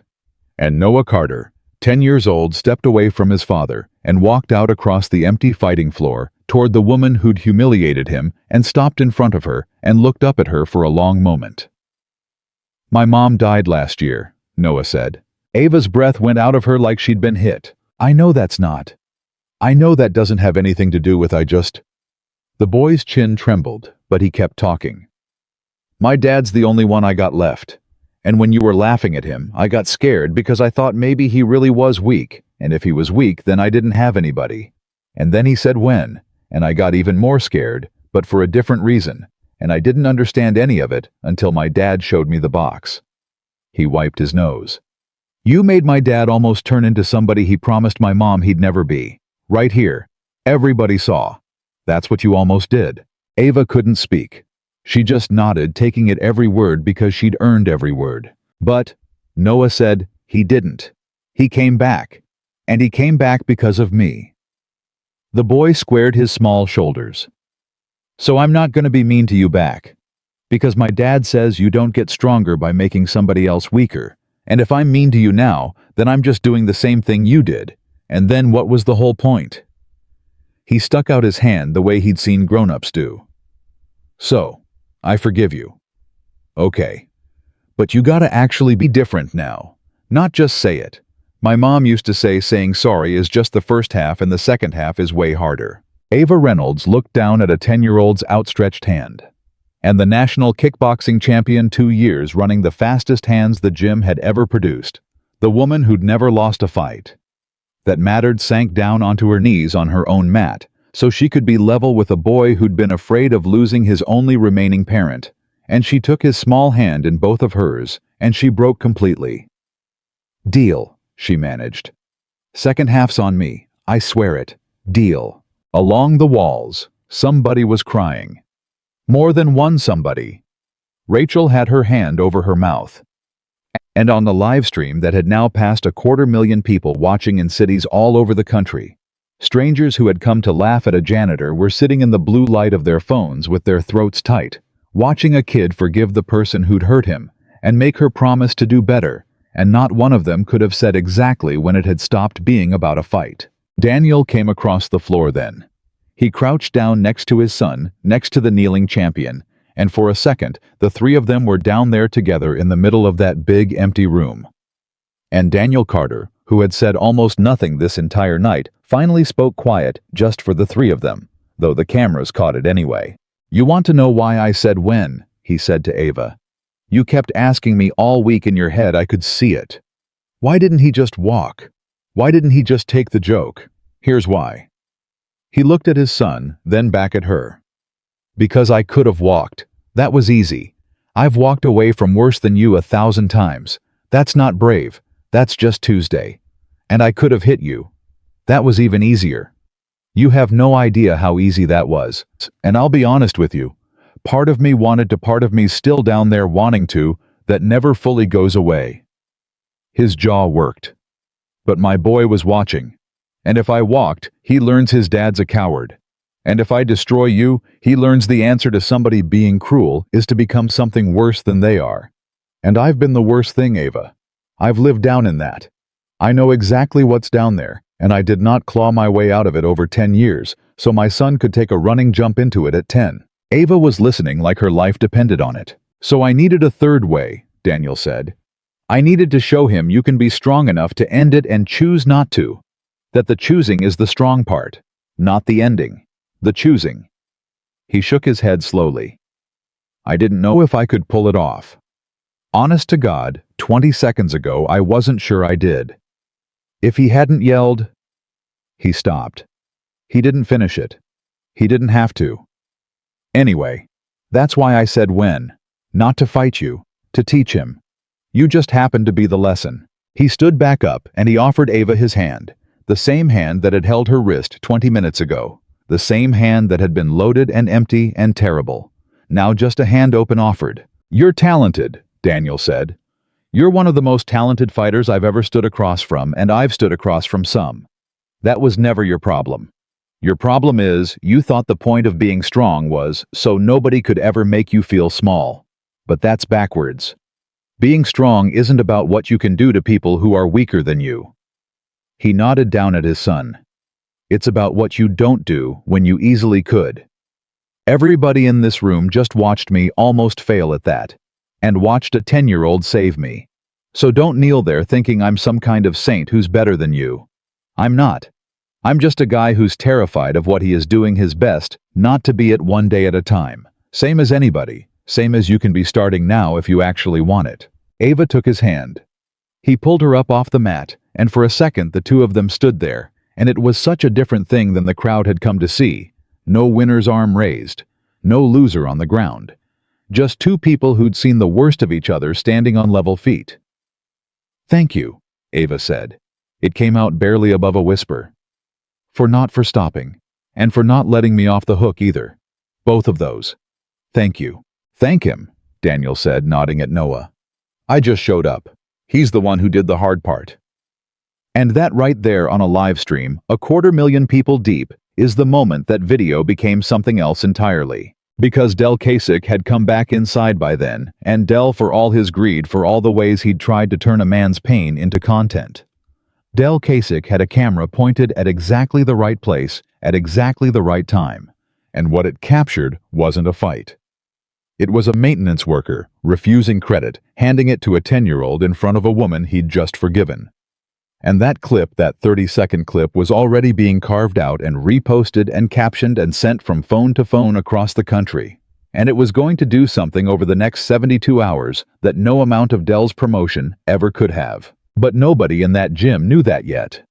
Nobody was thinking about numbers anymore, except Dell. Rachel came and got Daniel's arm. Hospital, now. I'm not asking. It's a scratch, Rach. It's 4 stitches minimum, and you're getting them, and Noah and I are gonna sit in the waiting room and eat the terrible vending machine pretzels. And that's the whole plan, and I don't want to hear about it. Her voice cracked on the last word, and Daniel understood that she wasn't really talking about stitches at all. She was talking about the door she'd watched open, and the 9 years she'd spent afraid of this exact night, and the fact that her brother had walked up to the edge of losing himself in front of everyone and had walked back. "Please," she said.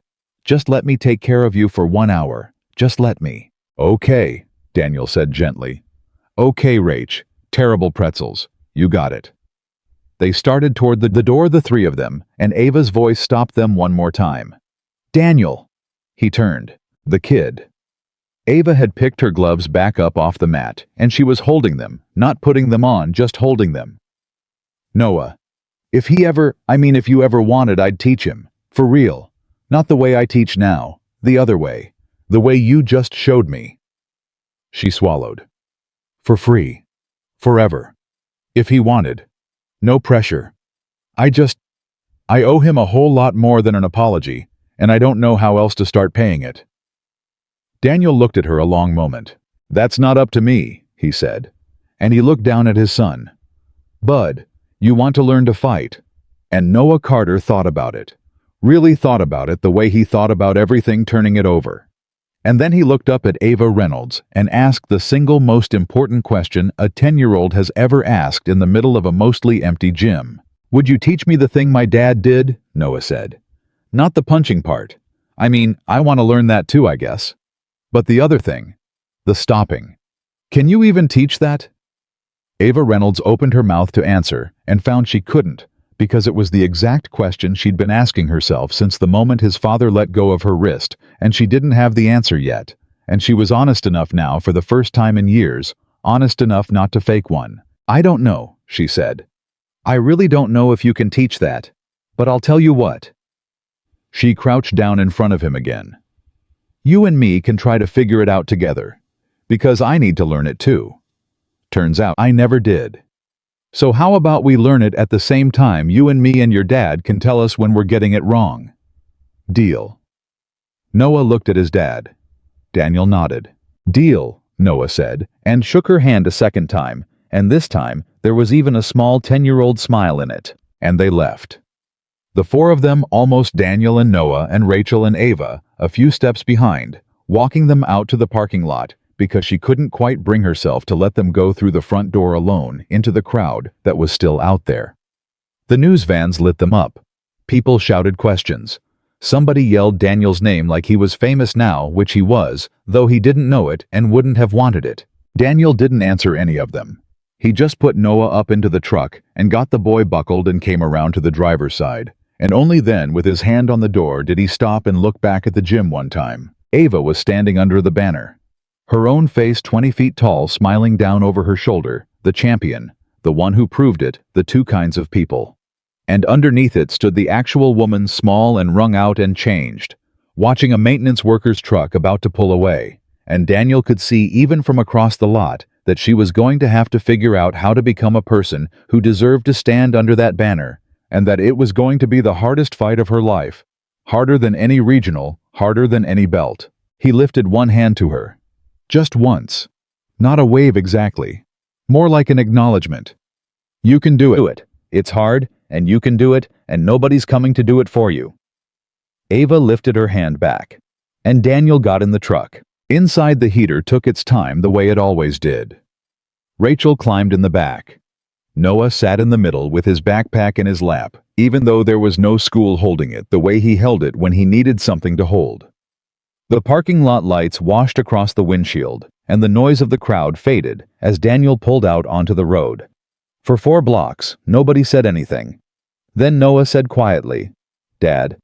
"Yeah, bud." When your eyes went empty back there. When the door opened. The boy was looking straight ahead, head out the windshield. Were you scared? Daniel drove a while before he answered. He watched a light turn yellow and eased the truck to a stop instead of running it the same as always. The safe choice made, so many times, it had stopped looking like a choice. Yeah, he said. More scared than I've been in a long, long time. Of her. No, Bud. He looked over at his son. Of me.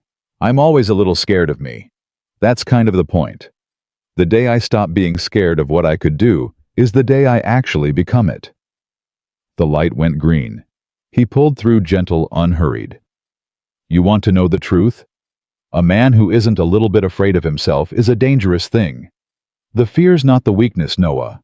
The fear's the guardrail. You remember that. Anybody ever tells you they're not afraid of anything, you keep an eye on that person. Noah nodded slowly, filing it away in whatever place 10-year-olds keep the things that will matter to them for the next 50 years. I wasn't scared, Noah said. No, I mean I was. But when I yelled, I wasn't scared you'd hurt me. I knew you wouldn't hurt me. I was scared you'd hurt you. He turned in his seat. Like I was scared you'd do something, and then you'd have to be the guy in the box for the rest of your life, and you'd be sad about it forever. And it wouldn't be the lady's fault. It'd feel like it was your fault, even though she started it, and I didn't want you to have to carry that. So I yelled. He looked back out the windshield. I wasn't saving her. I was saving you. The truck was very quiet. In the back seat, Rachel had gone completely still, one hand pressed flat against her own chest. And Daniel Carter driving his son home through the wet Denver dark with 4 stitches waiting for him and a viral video he didn't know about yet. Climbing past 300,000 and a whole new life about to arrive that he couldn't see coming. Daniel had to pull the truck over. He put it in park on the shoulder under a streetlight, and he sat there with both hands on the wheel for a second. And then he turned and pulled his son across the bench seat into a hug so hard and so sudden that Noah's backpack fell into the footwell. What? Noah said, half laughing, muffled against his father's shoulder. What did I do? Nothing, Daniel said. His voice wasn't working right. You didn't do anything. You did everything. You saved me, Bud. You've been saving me every single day for a year, and I don't think I ever said it out loud. So I'm saying it now. You saved me. You're the reason there's still a me to save. Noah didn't fully understand it. He was 10. He'd understand it when he was 30, and again when he was 50, and again. The first time he held a child of his own and felt the size of what a father carries. But he understood enough. He understood that his dad needed to hold him right then, more than his dad needed to keep driving. And so he stayed, and he let himself be held under a streetlight on the shoulder of a wet road, and he said the only thing there was to say. I love you, Dad. I love you too, Bud. More than the whole world. More than anything in it. And in the back seat, Rachel Carter quietly cried into her sleeve and did not say a word, because some moments belong to 2 people, and the kindest thing a third person can do is pretend they can't hear. After a while, Daniel wiped his face and put the truck back in drive and pulled off the shoulder, and they went on toward the hospital and the terrible vending machine, pretzels and the 4 stitches and the rest of their life. Behind them across the whole city, phones were lighting up in the dark, one after another, 250,000, becoming 500,000, becoming something no one had a number for. Yet as a 30-second clip of a maintenance worker giving all the credit to his son spread out across the country like a light coming on in house after house after house.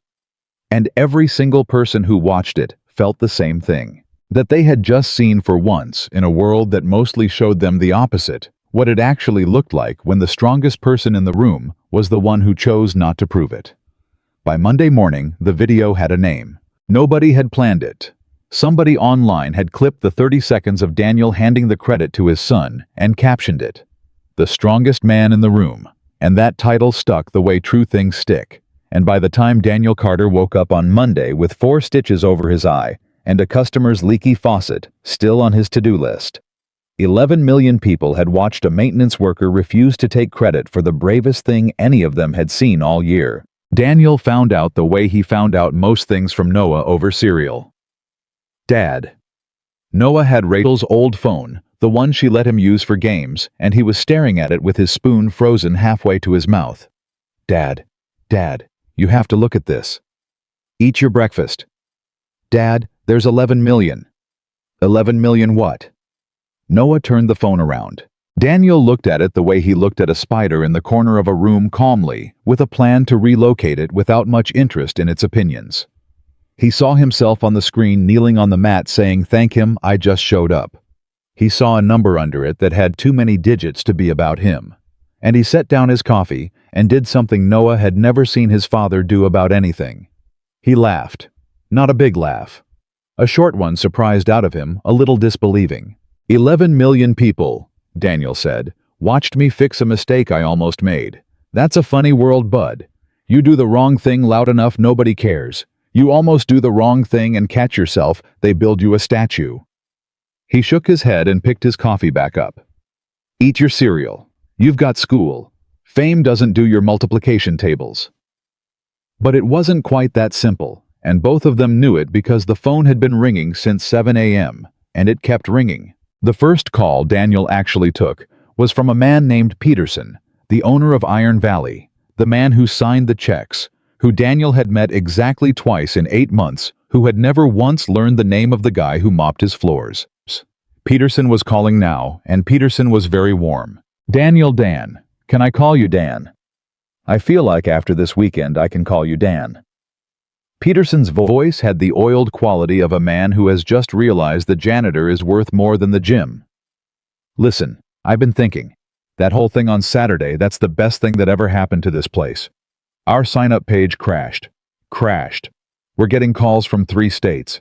And I got to thinking, a man with your, background, your story, you shouldn't be pushing a mop. That's a waste. I want to bring you on. Instructor. Real salary. Your face on the well, we'd have to redo the banner, but... No, Daniel said. There was a pause. No. I appreciate it, Daniel said. But no. I don't want my face on anything. I don't want to be an instructor. And with respect, Mr. Peterson, you didn't want to talk to me on Friday. And the only thing that changed between Friday and today is a number on a phone, and I don't build my life around numbers on phones. He said it without heat the way he said everything. I'll keep cleaning your gym if you'll have me. I'm good at it, and it's honest, and it lets me pick my boy up from school. But that's the job I want. That's the whole job. Another pause longer. You're turning down an instructor position, Peterson said slowly, to keep mopping the floors. I'm turning down being a face on a banner, Daniel said, to keep being a father with a steady schedule. Those aren't the same thing to me, even if they look the same to you. And he hung up. Rachel, who'd heard the whole thing from across the kitchen, stared at him. Danny, that was real money. That was you could stop worrying about. I know what it was. Then why? Because the second I put my face on that banner, I'm the fight guy. I'm the guy from the video, and Noah's the fight guy's kid. Daniel rinsed his mug. And I spent a year making sure that's not who we are. I'm not going to trade it away for a raise the first Monday somebody offers me one.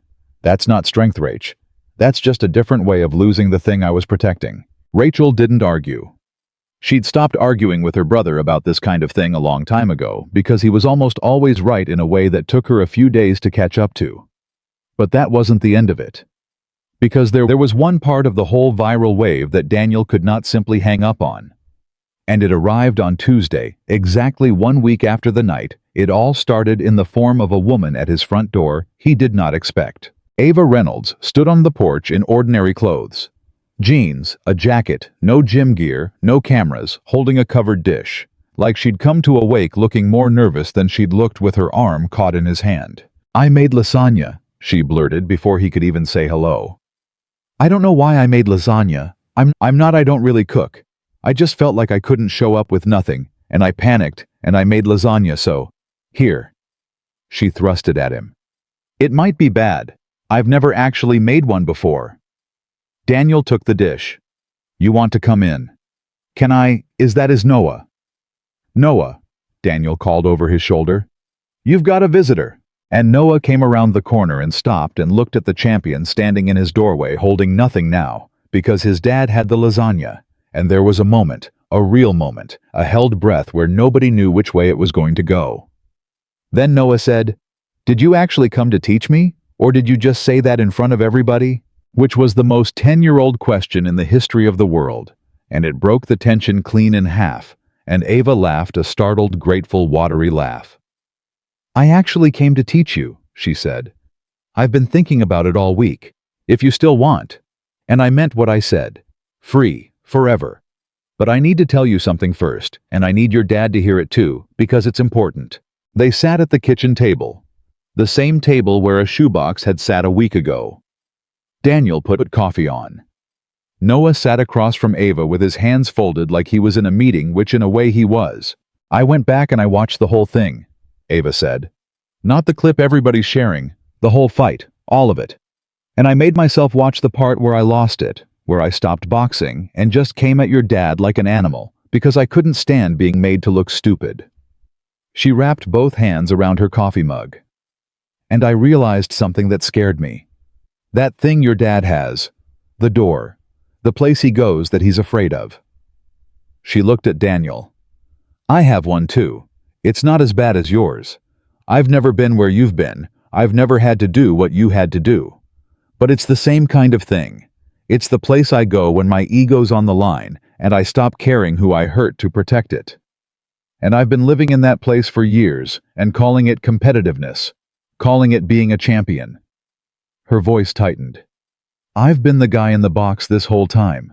I just had a nicer box. It had trophies in it." The kitchen was quiet. Daniel didn't say anything. He just let her get there. "So here's the thing I have to say before I teach your kid anything." Ava turned to Noah. "I'm not going to teach you to fight so you can win. There's 100 gyms that'll teach you that. I'm going to teach you to fight so that someday, if you're ever standing over somebody and you could end it, you'll have practiced 10,000 times the muscle it takes to stop. Because that muscle is real, Noah. Your dad's had 30 years to build it, and it still almost failed him Saturday. So we start you now. We start you at 10. And by the time you're a man, stopping won't be the hardest thing you ever do. It'll just be who you are." She swallowed. "That's the only kind of fighting I want to teach anybody ever again. And you're going to be my first student in it, if you'll have me." Noah looked at his dad. Daniel looked back at him, and there was something in his face, pride and grief and hope, all braided together, and he said, "That's up to you, bud. Always been up to you." "Okay," Noah said to Ava. "But my dad watches, every time. He says when we're getting it wrong." "Every time," Ava agreed. "I already promised him that Saturday. I'll promise it again as many times as you want." "Okay then." Noah stuck out his hand for the third time in a week. "Deal." And that handshake, the third one, the real one, the one with no crowd and no cameras and no live stream, just 3 people at a kitchen table and a lasagna. Nobody had tried yet. That was the handshake that actually mattered. The other 2 had been for the world. This one was for them. 3 months later, Iron Valley Martial Arts Center was a different place. Not overnight. Change like that never happens overnight, and anybody who tells you it does is selling something. But bit by bit, it changed. Ava took the banner down herself, the 20-foot one with her own face on it, and she didn't put anything up in its place for a while, and then one day she hung a small wooden sign she'd made in her own garage, and it didn't have her face on it, and it didn't have a trophy on it, and it just said in letters she'd burned in by hand, "The strongest thing you'll learn here is when not to." She stopped the demonstrations where she smashed the bag to hear people gasp. She started teaching different. She caught herself sometimes mid-sentence about to humiliate a beginner for a sloppy punch the way she used to. She'd feel the old reflex come up, the easy laugh, the cheap way to feel big, and she'd stop and take a breath and get down on the kid's level and fix the punch instead. It was hard. It was so much harder than being cruel. She'd told Noah his mom was right about that. That saying sorry was the first half and the second half was harder. And she was living the second half. Now every single day, one swallowed reflex at a time. Marcus noticed first. "You're different, coach," he said one evening, watching her patiently walk a nervous 40-year-old beginner through a stance for the 10th time. "Since the fight, I don't know. You're better at this now. Everybody's staying. Did you know that nobody's quitting anymore? They used to quit because you scared them. Now they stay.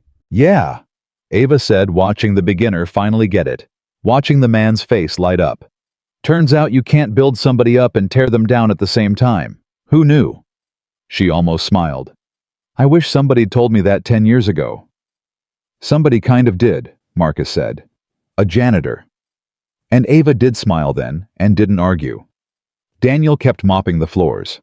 That was the part the internet never quite got over. There were think pieces about it. There were people who were almost angry about it. A man with that story, that skill, that viral fame, and he chose to keep pushing a mop. They wanted him to monetize it. They wanted a book, a podcast, a seminar tour. Del Kasich called 4 more times, with 4 bigger offers, each one more insulting than the last, until Daniel finally told him kindly that if he called again, Daniel would come find him and explain in person why he wouldn't, and Del Kasich never called again. Because Daniel understood something the internet couldn't. He understood that the whole point, the entire complete point of everything he'd done in that gym, was to show his son that a man's worth isn't the size of his platform. That you can be the strongest person anyone's ever seen, and choose to be small and quiet and useful, and there for pickup at 3 o'clock. And that choosing that when the whole world is screaming at you to cash in is its own kind of door held shut with your bare hands. So he mopped the floors. And 3 afternoons a week when he finished mopping, he'd sit on the bench in the corner, the same corner where Noah had thrown a bad punch that started all of it, and he'd watch his son learn to fight from the woman who'd once laughed at him. And every so often, Ava would look over at him, and Daniel would give a small shake of his head, wrong watch his balance, or a small nod. Good, that's it. Let him feel that, and Ava would adjust, and the lesson would go on. The 3 of them built something in that corner that didn't have a name. And then on a Saturday in the fall, 6 months after the night that started everything, Noah Carter took his first belt test. The gym was full again. Not the way it had been full for the fight. No news vans, no Del Kasich, no live stream, no one-punch shirts. Just families. Parents and grandparents and little brothers and sisters, folding chairs and orange slices and a folding table with a sheet cake somebody's mom had brought. The ordinary, holy, unviral fullness of a room full of people who love the kids being tested. Daniel sat in the front row. He'd cleaned the gym that morning like always. Then he'd gone home and changed, not into anything fancy, he didn't own anything fancy, just a clean shirt, and he'd come back and sat in the front row where his son could see him, the same way his son had once stood on a chair in the front row where his father could see him. That was a thing they did now. They found each other in rooms. It had started as a lifeline and become a language. Rachel sat beside him with her phone out, ready to film, already crying a little because she'd been crying a little at everything since that night in the truck. Ava ran the test herself. She called the students up one at a time, and she was patient and warm and exacting, and she'd become in 6 months the kind of teacher that the woman on the old banner would not have recognized and might not have liked. And that was the highest compliment the universe could have paid to the change in her. She called Noah up last. Noah Carter, Ava said, and her voice was steady, but Daniel could hear the thing underneath it because he'd learned to hear the things underneath Ava's voice. Show me your form. And Noah did. I went through it. Clean the stances, the strikes, the blocks. 6 months of 3 afternoons a week built into his small body, now no longer the kid who punched like he was apologizing. He was still 10. He was still small. But there was something in the way he moved now that hadn't been there before. A groundedness, a quiet. And Daniel watched his son and felt his throat close up because he could see it. He could see the thing Ava had promised to build. His boy was learning the muscle. His boy was learning to stop before he'd ever learned to lose control, which was backwards from how Daniel had learned it backwards, and so much better the right way. The way Daniel had bled for, and welded a door for, and almost lost himself for his son was getting it as a gift at 10 clean, without the scars. Noah finished his last move and held the final position, breathing focused. And then he did the thing that nobody had taught him. He turned before Ava could say whether he'd passed, and he looked into the front row, and he found his father's face, the way he always found it, the way they always found each other, and he held his father's eyes for one long second across the whole crowded gym. And Daniel Carter nodded. Not you passed. That wasn't his to give. That was Ava's. Something else. Something that said, I see you. I see exactly who you're becoming. And your mother would not be able to breathe right now for how proud she'd be. I've got it covered, bud. I've got you. I'll always have you. Noah nodded back and turned to Ava. That, Ava said, and her voice cracked despite everything, is a pass. That's a pass, Noah. You earned it. The gym erupted. Applause cheering the good kind, the kind that builds people up instead of tearing them down. Orange slices and sheet cake and a grandmother in the third row on her feet clapping like her hands might come off. Noah's face split into the biggest grin Daniel had seen on it in a year. Maybe longer. Maybe since before his mother got sick, and the boy ran the way he'd run onto the fighting floor 6 months ago.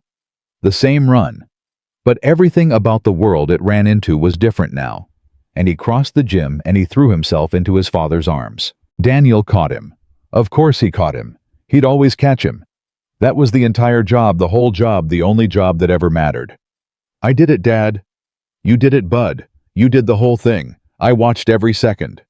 Did I do it right? The stopping part. Ava says you can't test the stopping part. You can only test the punches. But did I? You did it right, Daniel said into his son's hair. You've been doing it right your whole life. You did it right in a gym full of people 6 months ago when you called me back from the worst thing I've ever almost done. You're better at the stopping part than I am, buddy. You always were. I'm just trying to catch up to you. And across the gym, under the small hand-burned sign, where a 20-foot banner of her own face used to hang, Ava Reynolds stood and watched a father hold his son. And she wasn't undone this time. She wasn't broken. She was just quiet and full, and changed the way a person is when they've finally, after a long time, become someone they can stand to be. Marcus came up beside her. You okay, coach? Yeah, Ava said. And she meant it all the way down, maybe for the first time in her adult life. Yeah, Marcus, I'm okay. She watched Daniel set the boy down, watched the two of them stand there in the middle of all that ordinary joy. And she thought about the night she'd stood on that same floor and picked out the one person she thought she could make smallest so she could feel biggest. She thought about how sure she'd been. How certain, bone certain, the way you're only certain about things you've never actually been tested on. And she thought about what she'd learned standing this close to it, closer than anyone. The strongest person in the room had never been the one who could hurt you. It had never been the champion on the banner, or the fastest hands in the gym, or the man who could put you on the floor before your reflexes filed a complaint. The strongest person in the room was the one who had every reason to prove it, every right to prove it, every ability to prove it, and looked at his son instead, and chose not to. Later that night, after the cake was gone, and the folding chairs were stacked, and the gym was empty, Daniel came back one more time to lock up. It was his job. He still had the keys. And he stood alone for a minute in the dark, quiet room where all of it had happened. The corner where his boy threw a bad punch. The floor where a door had opened and a small voice had closed it. The wall where a banner used to hang. Noah was asleep in the truck. Rachel was watching him. Everything was done. And Daniel Carter, alone in the dark, thought about a promise he'd made a year and a half ago at a hospital bed to a woman who'd looked at every terrible thing he'd ever been and loved him anyway, and asked him for exactly one thing. Promise me he never meets that man. Promise me our son never once has to be afraid of you. He'd almost broken it. He'd come one word away. Everyone had seen. But he hadn't broken it. And the reason he hadn't broken it was the same reason he'd made the promise in the first place. A boy who was right now asleep in a truck with a fresh belt folded in his backpack, safe and unafraid, and becoming a little more every day. A man who would never have to weld shut any door at all. Daniel turned off the lights. He locked the gym. And he walked out to the truck where his son was sleeping, and he got in, and he drove his boy home through the quiet dark. A maintenance worker, a father, the strongest man 11 million people had ever seen, going back to a small life he had chosen on purpose, and would choose again 1,000 times. Because in the end, the whole world had it exactly backwards. They thought his silence was weakness. They thought his kindness was fear. They thought the strongest thing a man could do was prove what he was capable of. But Daniel Carter knew the truth, and he'd spent his whole life paying for it, and he'd finally handed it down to his son. Clean a man's worth is never measured by the power he shows. It is measured every single time by the power he chooses not to use.